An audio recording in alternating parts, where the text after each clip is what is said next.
My name is Joanna. I am 24 years old, and I live with my parents and younger brother in a small house on the outskirts of Ohio. I have a steady job at an insurance company. The salary isn't high, but it's enough to cover the electric, water, internet bills, and most of the household essentials. In fact, if I hadn't been handling the expenses, the heater would have stopped working last winter. That Christmas Eve, I came home after my shift, still wrapped in my thick coat, with the scent of coffee lingering on my sleeves. The Christmas tree was lazily decorated with old string lights from 3 seasons ago. My mother, Diane, was setting down a plate of ham on the table. My father, Harold, was already sitting at the head of the table, holding a wine glass, staring at the ceiling light as if it held the answers to his life. Dinner started in a heavy, awkward silence broken only by the clinking of silverware and a faint Christmas song playing from the kitchen radio. I scooped some mashed potatoes onto my plate and smiled at my brother. Tyler, he's 17 this year. When my father suddenly slammed his knife down on the table, the sharp sound made me jump. "Joanna," he said, locking eyes with me. "You're a burden, and you can't live here anymore." I thought I misheard him. I froze, while my mother let out a dry, almost panicked laugh, like she was trying to pretend it was just a bad joke. But my father's stare was deadly serious. The room felt frozen. Tyler stopped mid-air, his fork still holding a piece of chicken. He stared at me, wide-eyed, as if he couldn't believe what he'd just heard. I slowly set my fork down. "What did you just say?" "You heard me," he said, his voice low and firm. "You've stayed here long enough. This is my house, and I'm saying enough is enough. You need to move out." I couldn't speak. I hadn't stayed because I needed a place to live. I could afford my own apartment. I could live independently. I stayed because they needed me. Because Dad lost his job 3 years ago and Mom only works part-time at the high school library. They couldn't keep things going without my contributions. And now, on Christmas Eve, they were treating me like a freeloader. Mom opened her mouth, but Dad cut her off. "I've made my decision, Diane." Tyler looked between them like they were strangers. "If they can kick her out this easily," his voice cracked. "Who's next?" I took a deep breath. I didn't want a scene. I didn't need to shout or cry. If they wanted me gone, I'd leave. But they should be ready for the cost of that decision. I leaned back in my chair, staring at them. "All right." Dad smirked slightly, like he'd just won some silent war in his head. Mom kept her head down, silent. Maybe she was stunned. Or maybe she stopped caring a long time ago. I got up and carried my half-eaten plate to the sink. I didn't want to spend another minute at that table. Before leaving the kitchen, I turned to Tyler and gave him a small nod. He was the only person left in that house I cared about. No one said a word. Only the clinking of utensils continued, but it seems like no one had an appetite anymore. I went upstairs, closed my door, and started packing my clothes. No tears, no complaints. They wanted me out, so I would go. But starting tomorrow, that heater would go silent, and this house would truly be cold. In every sense of the word. I shut my bedroom door, the creaky hinges sounding like a final goodbye. I wasn't even thinking about arguing or begging. They had made their decision, and so had I. No announcements, no explanations, just action. I pulled my suitcase from under the bed, opened my closet, and began folding clothes. Every shirt, every notebook, every little accessory I had bought with overtime pay, all packed into the silent suitcase. This room once comforted me when the world felt too heavy. Tonight, it was just a shelter for someone no longer welcome. As I folded my last hoodie, a soft knock came at the door. "Joanna?" Tyler's voice was barely a whisper. "Did you lock the door?" I walked over and opened it. He stepped in, shoulders hunched against something bigger than the winter cold. "Were you really leaving?" His eyes were red, but Tyler was always strong. He didn't cry, at least not in front of me. I nodded. "They said it, didn't they? And I have no reason to stay." Tyler sat on the bed, looking around the now empty-feeling room. "But if you go, who's going to pay for the electricity? The internet? You know they can't afford it." I didn't answer right away. Tyler wasn't stupid. He knew. And that's what scared him. I wasn't just his sister. I was the lifeline this house clung to. "I know," I said softly. But I can't live my whole life as a walking wallet, Tyler. I deserve to breathe too. I deserve a real life. He was silent for a long time before he whispered, I want to go with you. I froze. You can't, I said gently. You're still in school. You're still a minor. They won't let you leave. Then what about you? Where will you go? Who will you stay with? He asked quickly. Like if I didn't have a perfect plan, I shouldn't leave at all. I exhaled. I'll stay at Marissa's for a few days. I have enough saved to rent a small place. I always had a plan. I just didn't expect to use it this soon. Tyler stared down at his lap, hands clenched into fists. They don't deserve you. They don't know what you've sacrificed. I sat next to him, resting my hand on his shoulder. That doesn't matter anymore. What matters is that you don't get dragged down too. Just hold on a little longer. Once you're old enough, I'll help you get out. He nodded slowly, like he was committing my words to memory. You'll still text me, right? Every day. I smiled, soft as a promise. As Tyler left the room, he glanced back at me one last time. There was something in his eyes that twisted my chest. Not just sadness, but the awful realization that from now on, he would live with two people who no longer acted like parents. I continued packing, checking every drawer and corner to make sure I didn't leave anything important behind. By the time I placed my suitcase by the door, it was nearly midnight. The whole house was dead silent, like no one had ever lived here at all. I pulled out my phone, logged into all the bill accounts, and started removing my banking information from each one. Electricity, internet, water, the secondary credit card I had opened for Mom. I closed them all in less than 10 minutes. No warnings, no explanations. Because I had been warning them with my presence for 4 years, and they never listened. As I wheeled my suitcase down the stairs, I saw the living room light glowing through the crack under the door. But no one came to see me off. No one called my name. No apology. I could even hear the TV still playing. They were watching their Christmas program as if nothing had happened. I opened the door without looking back. The freezing wind hit my face like a slap, but I didn't shiver. I just felt free. For the first time in years, I loaded my suitcase into the trunk, slid into the driver's seat, and closed the door. As my hands tightened on the steering wheel, I knew one thing for sure. My life would no longer be dictated by anyone else. And this Christmas night was the beginning of the life I truly deserved. I drove away from the street that had imprisoned me in suffering for far too long. That Christmas Eve, there was no snow, but inside, I was frozen. Not from the weather, but from awakening. I used to think I was helping a family, but now I knew I was only enabling their dependence and ingratitude. I arrived at Marissa's place close to midnight. She was a close colleague of mine, living in a 2-bedroom apartment just a 10-minute drive from our office. When she saw me standing at her door with a suitcase and dark circles under my eyes, Marissa didn't ask many questions. She simply opened her arms and pulled me into a tight hug.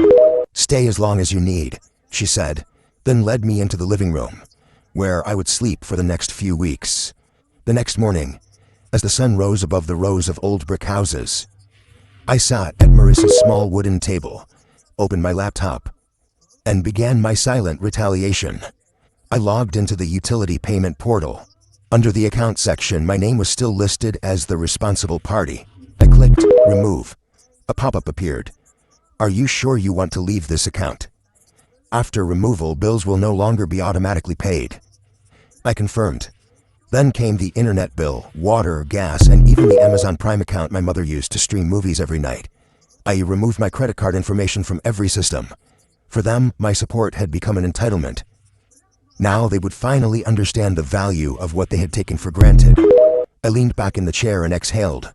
Not out of satisfaction, but because for the first time in years, I had done something purely for myself. No more bills to pay. No more being financially exploited under the name of family duty. The next few days passed in rare peace. I went to work on time, had dinner with Marissa, and read before bed. Her small apartment was simple but warm. And more importantly, nobody yelled at me for wanting a life of my own. But that peace didn't last long. On Wednesday afternoon, while I was organizing files at the office, my phone buzzed non-stop in my pocket. 5 missed calls from Mom, 2 from Dad, and 1 text from Tyler. The power's been shut off. Dad's screaming all over the house. I didn't reply. Not because I didn't care, but because I had cared too much for too long. An hour later, another message came from Mom. "Joanna, what's going on? The internet's down. The TV won't turn on, and your dad's furious. What did you do?" I read the message without a shred of guilt. They wanted me gone. They shouldn't expect me to keep funding the home that no longer had a place for me. That night, while Marissa and I were making a simple dinner, the phone rang again. I wasn't going to answer, but instinct told me to pick up. "Joanna, I don't know what's happening. The power's out, the bills haven't been paid, and we can't even watch Netflix anymore."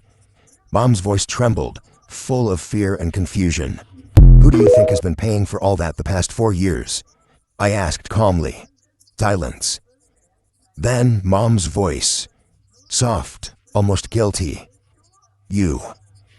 But your father thought." "Exactly." I cut her off. "You believed what Dad said. Now, both of you need to live with your choices." I hung up. At the time, I thought it was over. I assumed once the services were shut off, they'd adjust. But I had underestimated Dad's dependence and pride. The next day, I got an email from the bank. Alert: suspicious login attempt from an unfamiliar device. I checked immediately. 3 failed login attempts, followed by a password reset request. My heart sank. One name came to mind: Dad. N. I called Tyler. His voice was low and tense. "Joanna, I think Dad's trying to get into your bank account." I saw him holding Mom's old notebook where she wrote down passwords. I gripped the phone tighter. "Thanks, Ty. I'll take care of it." I sat down and began changing every password. Bank accounts, emails, streaming services, even food delivery apps. Layer after layer of security went up, a silent message. I was no longer the obedient daughter they could control. I thought, after updating everything, activating 2-step verification, and removing all access, it would end. I hoped they would learn to fend for themselves. But I was wrong.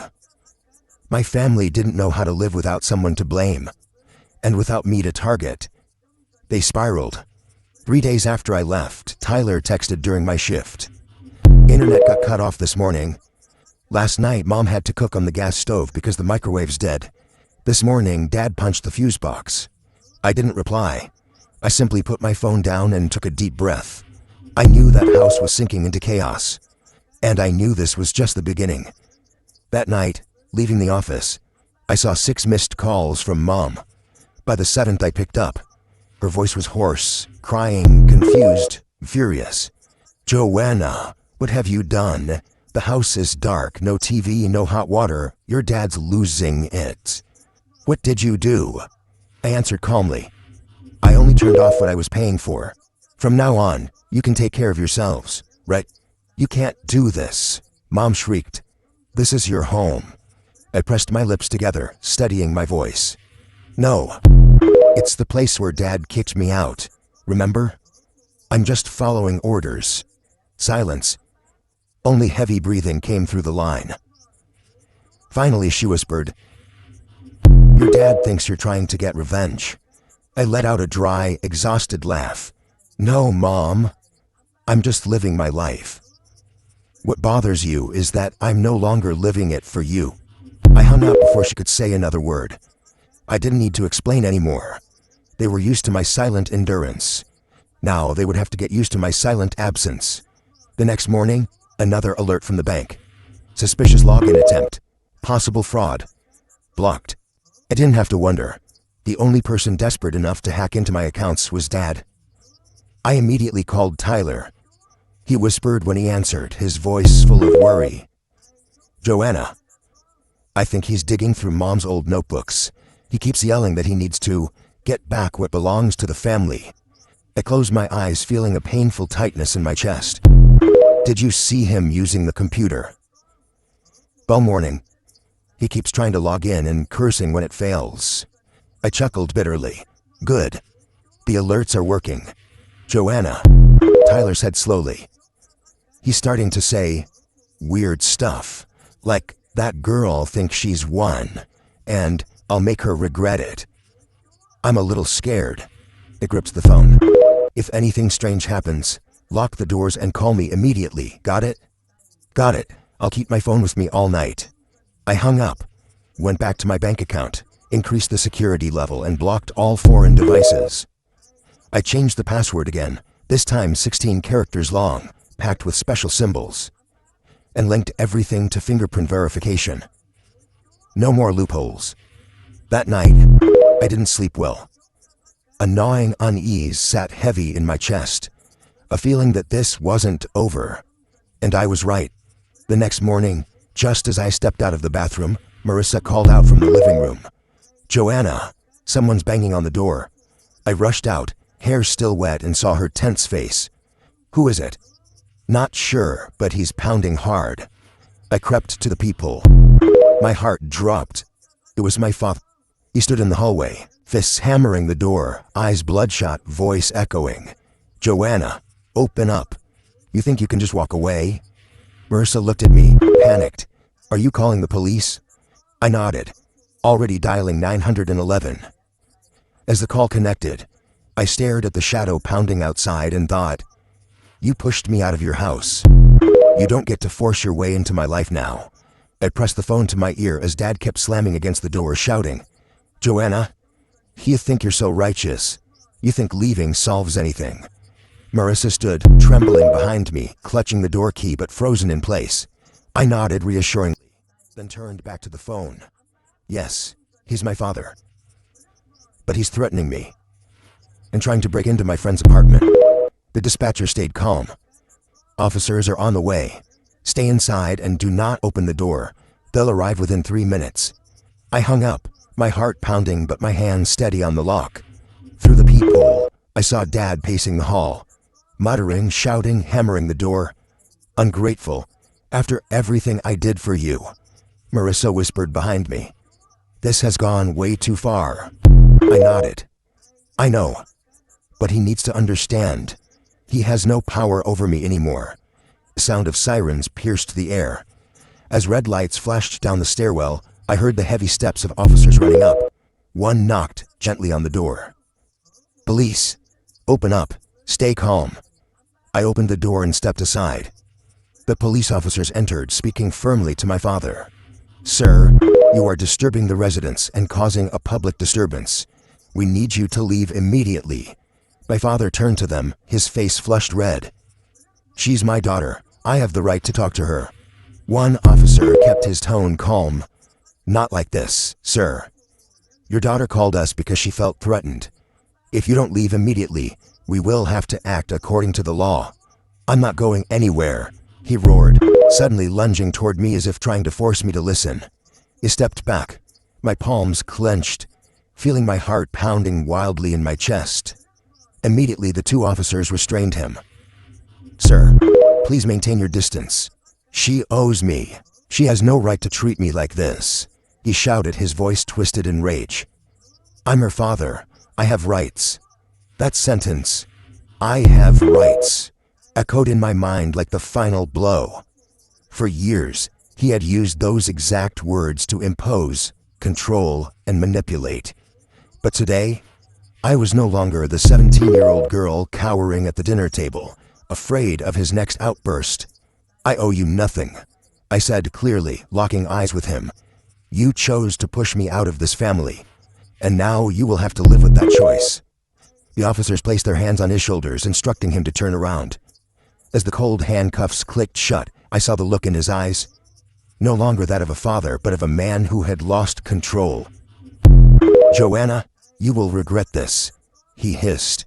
You will pay for betraying your family. I said nothing. I just stood there, watching him being led away, his furious shouting echoing down the long hallway. When the door finally closed, Marissa stepped closer. Are you okay? I nodded, though my throat was tight. I'm okay. I just didn't think it would come to this. You did what you had to do, she said, giving my shoulder a reassuring squeeze. Sometimes, you have to be strong enough to walk away from the things that hurt you most. I sat down on the couch, my hands still trembling. My phone buzzed. A text from Tyler. "Dad got arrested?" I replied, "Yes. But don't worry, stay put. If anything happens, call me immediately." I didn't know what tomorrow would bring, whether Dad would be released soon or if he would try to come back. But this time, I was ready. I was no longer the obedient, silent Joanna of the past. I thought that once Dad was taken away, things would calm down. I was too naive. Just 3 days later, I received a text that made my palms sweat. "Sis, your car is parked outside our house." It was from Tyler. I immediately called him. "Tyler, are you sure? My car's still parked at Marissa's." "I know, but this morning I saw it right outside our house. The window's slightly down and there's a coffee bag Mom usually uses inside. You should come see." I jumped up, heart racing. My car should never have been there, especially since I had taken all my personal belongings with me. There was only one possibility. My mother had stolen it. I called Marissa to double-check the spare key. "Still in the drawer at my place, untouched," she confirmed. That meant they had a copy of my key I didn't know about. And now my mother, the one who acted pitiful and desperate for help, had secretly taken my car. Without a word, I drove Marissa's car back to my old neighborhood. As I turned onto the street, I saw my car, the dark blue sedan with the familiar plates, parked quietly in front of the house. But quiet didn't mean innocent. I pulled over, got out, and walked toward it. The door handle was dusty, but inside the driver's seat there was a water bottle, unfamiliar shoes, and even a grocery receipt dated 2 days ago, with my mother's name on it. I clenched my fists, staying calm, and called Tyler. "Are you home?" "Yeah. You're here. I'm outside."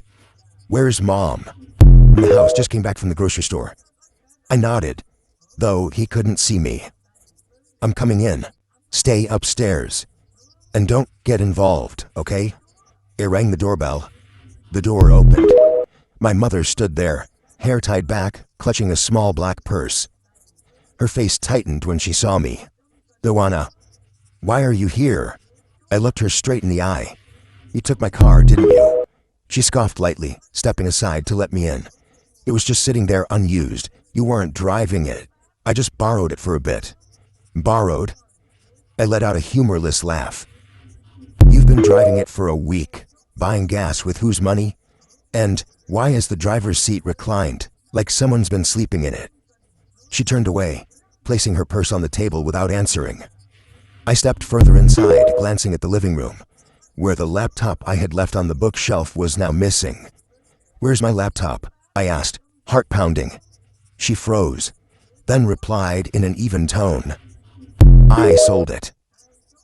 No excuses, no apologies. "For money?" I asked, already knowing the answer. "I needed to buy medicine for your father. And this house needs so many things. You don't live here anymore, so anything you left behind is just left behind." I stood there for a few seconds, then slowly pulled out my phone. "Then you'll have to deal with the consequences." "I'm calling the police." "I'm your mother. You can't do this." Her voice rose in panic. "Then why could you steal my car and sell my belongings?" I said calmly. "I forgave you once. This is the second time, and it's the last." I called 911. When the police arrived, I explained everything, showing the grocery receipt in the car, and pulling up GPS tracking logs proving my car's movements around the city.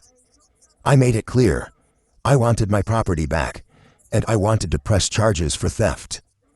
At first, my mother tried to argue, but when asked for proof of ownership of the car or the laptop, she had nothing to show. An officer turned to me. "We'll instruct her to gather what remains so you can collect it. If you wish, you can file a formal theft report." I looked at my mother. She wasn't shouting anymore. Her face was pale, her hands shaking. "Joanna, what are you doing to your mother?" she whispered. I answered softly, "I'm doing what you should have taught me, protecting what's mine." It turned away without looking back. 3 days after the police visit, I received a message from an unknown number. "You think you've won? You'll regret betraying your family." I stared at the screen. The short, chilling message made my spine stiffen. No signature, no name needed. I knew exactly who had sent it. Dad. I checked the county jail records through the public portal. My heart pounded when I saw the red letters, "Released on bail." The release date was this morning, meaning he had been out for less than 12 hours, and the message had arrived shortly after. I immediately texted Tyler. "Dad's out on bail. Do you know who posted it?" A few minutes later, he called, his voice so quiet I had to strain to hear. It was Uncle Mark, Dad's old drinking buddy. Yesterday, I heard Dad calling people asking for money.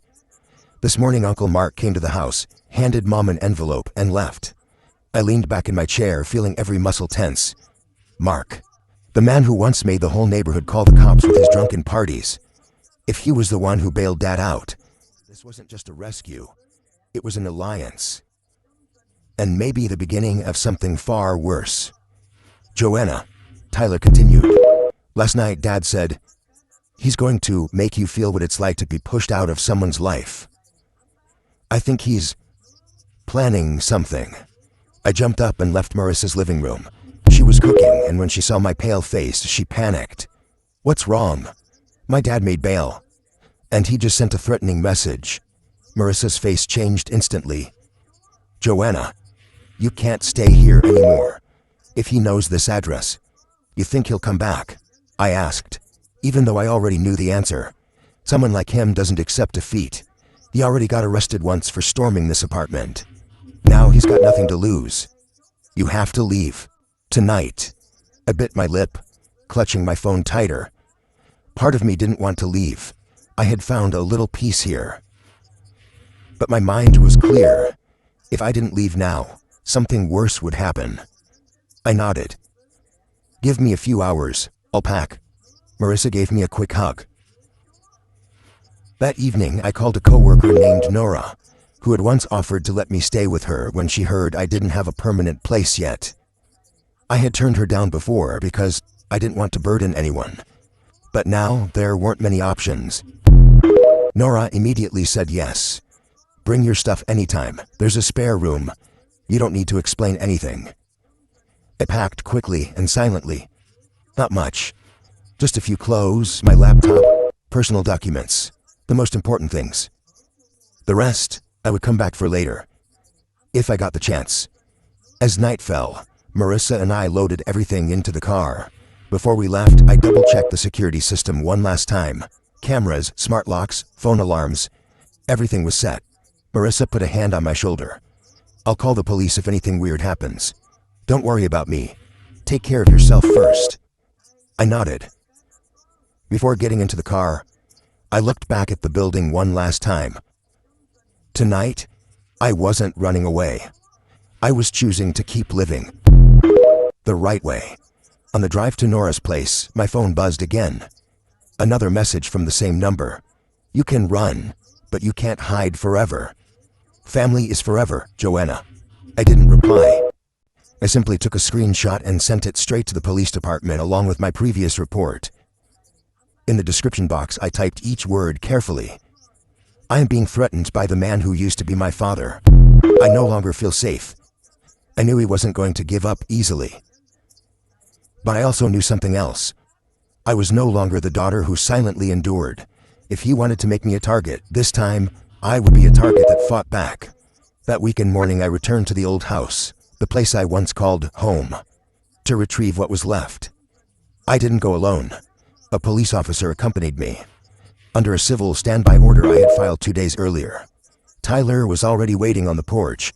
He held a small backpack, his face showing how exhausted he was. "Are you sure you want to go in alone?" he asked quietly, like even a loud noise might bring all the bad memories rushing back. I nodded, then turned to the officer. "I'm only here to collect my things. If they interfere or touch me, please intervene immediately." The door opened. My mother sat on the sofa, clutching her purse like it was the last thing she could control. My father stood in the kitchen, his gaze cold and silent. I didn't look at them. I just walked straight upstairs, to the room that had been my only refuge for 4 long years. The old closet had been emptied, my belongings stuffed into 2 plastic bags. Some personal items, books, keepsakes, old photos, were scattered across the floor. I picked everything up, packed them into my suitcase without letting myself think too much. They were no longer pieces of home, just remnants of a life I had already stepped away from. When I came back down, dragging my final suitcase, my mother stood up abruptly. "You're not going to say anything. After everything, you're just going to leave in silence." I paused but didn't turn around. My voice was even, emotionless. "I said plenty in the past, and you never listened. It's your father's fault, not mine." I turned, looking her directly in the eyes for the first time in months. "You stayed silent while he humiliated me. You stood by when he kicked me out on Christmas Eve. You sold my belongings like I didn't even exist. And you think I owe you a goodbye?" She didn't answer. Her gaze dropped to the floor, as if trying to disappear.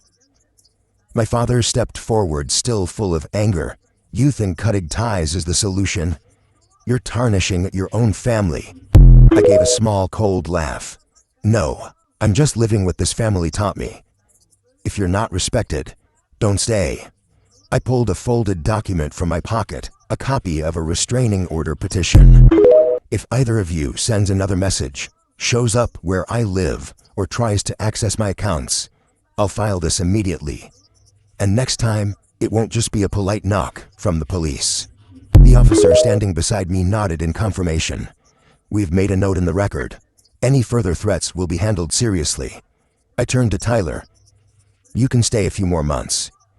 But if it becomes unbearable," I meant what I said, "just call me and I'll come get you immediately." He nodded without saying a word. Between us, there was a trust that didn't need to be spoken. I left that house for the last time, without looking back.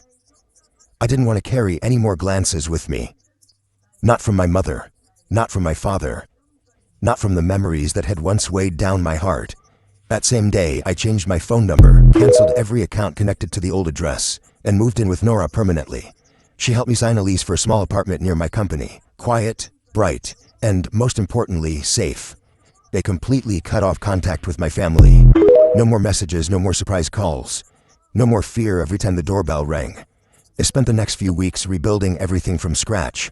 Opening a new bank account, buying a new laptop, setting up a new workspace, hanging up each picture on the wall myself. Every small action felt like a declaration.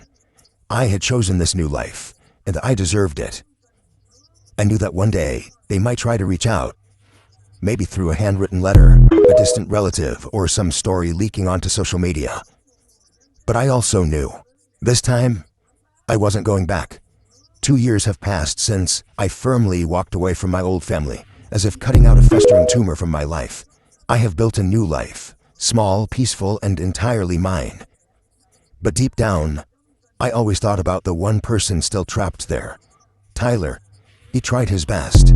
He lived quietly in the house I once called home, enduring Dad's unpredictable anger, Mom's endless complaints, and the suffocating coldness that hung over the family. Every time he texted me, Tyler tried to sound okay. "I'm fine, sis. It's all right. I'm used to it." But I knew. No child should ever have to get used to being treated like a burden, like an unwanted shadow in their own home. I kept my promise. I was always just one call away. But Tyler was different from me. He wanted to leave with dignity, on his own terms. "I'll hold on until I'm 18, he once said. I don't want them to say I gave up halfway. And then that day finally came. When Tyler turned 18, he didn't throw a party or post anything online. He simply sent me a short text. "Sis, I'm ready." I picked him up the next morning. The black backpack on his shoulder held only a few clothes, a couple of books, and a small framed photo. A picture of us from when I was in college. No one came to see him off. The old house sat silent, windows shut tight, curtains drawn as if even the sunlight might reveal the emptiness inside. "Not taking much with you?" I asked as we loaded his bag into the trunk. Tyler shrugged and gave a soft smile. "The rest isn't worth bringing." He moved into the dorms at the community college where I once studied. I helped him with enrollment, bought him supplies, and we had a simple dinner at a noodle shop nearby. We sat across from each other, smiling like two people who had finally woken up from a long nightmare. "Do you think they'll try to find you?" I asked, without meeting his eyes. "Definitely," Tyler replied, surprisingly calm. "But I'll do what you did, cut them off. They don't have any power over me anymore. I squeezed his hand tightly, unable to hide how proud I was of him. Since then, we've stayed in close contact. Sometimes he calls just to brag about a good grade, or to laugh about a weird roommate or a professor obsessed with iced coffee. But every time he calls, I can hear it. His voice getting brighter, freer, no longer weighed down by anyone else's expectation. And my parents, after Tyler and I left, everything completely collapsed. Dad couldn't hold down a job for long, constantly fighting with bosses, quitting, then moving to another dead-end job. Mom took a part-time position at a small grocery store, but her paycheck couldn't even cover the bills. Within a year, they were evicted from the old house for unpaid rent. The last I heard, through a distant relative, they were living in a rundown apartment on the east side of the city, an area known for high crime rates and terrible living conditions. They sent a letter to my old address, passed through someone we barely knew. Inside was a short, bitter paragraph filled with blame and a few desperate pleas. But I didn't respond. There was nothing left to say and nothing left to give. Everything I had I used to rebuild my own life. No more debts to the past. One autumn afternoon, Tyler and I sat by the river after class, the breeze playing with our hair, the setting sun painting the sky orange. He turned to me and smiled. You know, no matter what happens, I'm grateful I have you. If it weren't for you, I probably wouldn't believe I could live a different life. I squeezed his hand and looked up at the vibrant sky. And I know this for sure. Nothing is worth sacrificing yourself for people who refuse to change. We didn't need a traditional family. We just needed each other. Two kids who once lost their way, now walking forward on a path no one could force us off. Our story isn't just about leaving a toxic family behind. It's proof that we have the right to rewrite our own lives. Sometimes, to find peace, you have to let go of relationships that only bring pain, even if they're bound by blood. Happiness doesn't come from endless endurance. It comes from the courage to stand up and choose yourself, even if it means leaving with nothing but a suitcase and a brand new hope. What do you think about Joanna and Tyler's decision? Were they too harsh, or was it necessary for their own protection? Share your thoughts in the comments below, and don't forget to follow the channel for more emotional life stories.